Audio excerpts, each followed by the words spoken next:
किसी ने पूछा के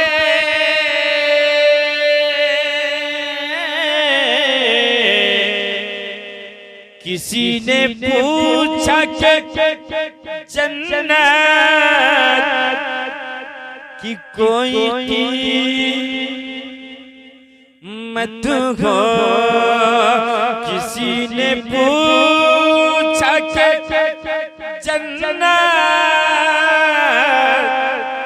की कोई कीमत है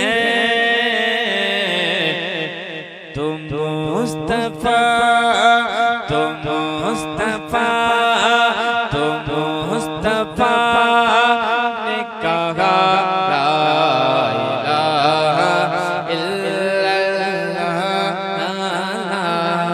इलाहा इल्लल्लाह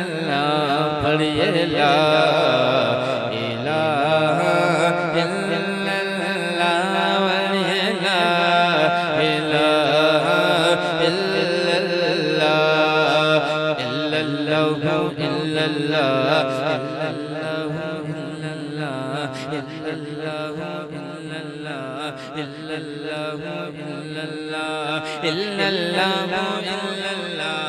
इलाहा